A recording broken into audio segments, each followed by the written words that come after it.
Hello friend, good morning. তো সকাল সকাল রেডি হয়ে নিয়েছি, সব কাজকর্ম করে ব্রেকফাস্ট করে স্নান করে সব রেডি।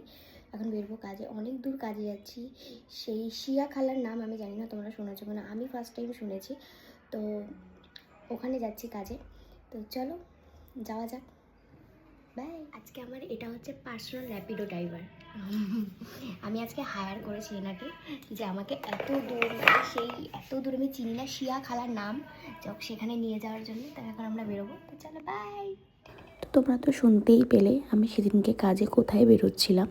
সত্যি কথা বলতে আমি সত্যিই জানি না এটা কোথায়। তারপরে যখন আমার এই কাজটা এসেছিল, তো বর্মশাই পাশেই ছিল, আমি সব কাজের লোকেশান ওকে জিজ্ঞাসা করি, তারপরে আমি কাজ ধরি, কারণ আমি সব জায়গা যেহেতু চিনি না কোনটা সুবিধা হবে অসুবিধে হবে তার জন্য। তো ওকে জিজ্ঞাসা করেছিলাম, ও বলেছিল আমি তোমাকে দিয়ে আসবো, তোমার চাপ নেই।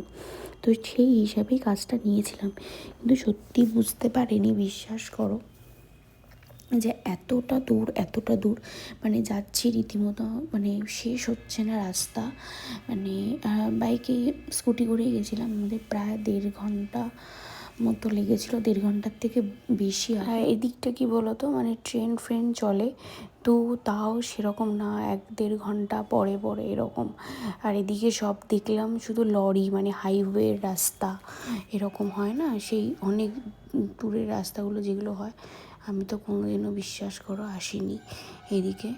এই দেখো, আবার এদিকে দেখলাম মাটির বাড়িও রয়েছে, এই দেখো মাটির বাড়ি। অ্যাকচুয়ালি এই ক্লায়েন্টটা আমার হচ্ছে ডানলপের, তো আমার বাড়ির ওখান থেকে তো ডানলপ কাছাকাছি, কিন্তু এটা হচ্ছে ওনাদের আদি বাড়ি।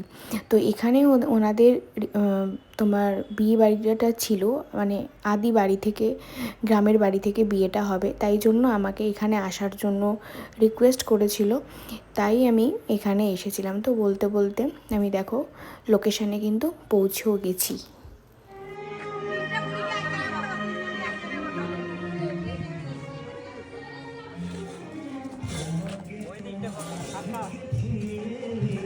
আমি ক্লায়েন্টকে বলেছিলাম একটু তাড়াতাড়ি বসতে, কিন্তু ওনারা সেই বসতে একটু লেটই করেছিল, তাই জন্য কাজের সময় খুব একটা বেশি ক্লিপ বা কিছুই আমি নিতে পারিনি। তো ফার্স্টে আন্টি বসেছিল, তো আন্টির আগের লুকটা শেয়ার করলাম, তো তারপরে বিফোরের দেখো একটা ফটো আমি অ্যাড করে দিলাম। তারপরে এই আন্টির মেয়েও বসে পড়েছিল, তো আন্টির মেয়েকে আমি হেয়ার টেয়ার একদম সব করে বসিয়ে দিয়েছিলাম, তারপরে মেকআপ করে তারপরে আমি শাড়িটা পরিয়ে দিয়েছি। এই যে বিফোর আর আফটার লুকটা শেয়ার করে দিলাম। আর আমি তখন সত্যি খুব তাড়াতাড়ি ছিলাম, কারণ তখন প্রায় 7:30 মতো বাজছে। কী বলতো, একা কাজে আসলে খুব একটা অসুবিধা হয় না, বাইরে যেহেতু বর ওয়েট করছে সেই দুপুর থেকে এতক্ষণ ধরেও বাইরেই রয়েছে, আর ওকে ঘরে আসতে বললেও ও আসবে না, তো এই জন্য আমার মানে খুবই খারাপ লাগছিল। যাই হোক, আর রাস্তা যেহেতু অনেকটা রাত হয়ে গেছে, দেখো গাড়ির জ্যাম প্রচণ্ড ছিল, তো অনেক খিদেও পেয়েছিল আমাদের। তো এয়ারপোর্টের সামনে এসে আমরা একটু ডিম পকোড়া অর্ডার করেছিলাম। আমার তো কাজ করেছি ঠিক আছে, কিন্তু বরের জন্য বেশি কষ্ট হচ্ছিল। তো সব কিছুর মধ্যে কাজ ভালো হলো, দিনটা ভালো কাটলো।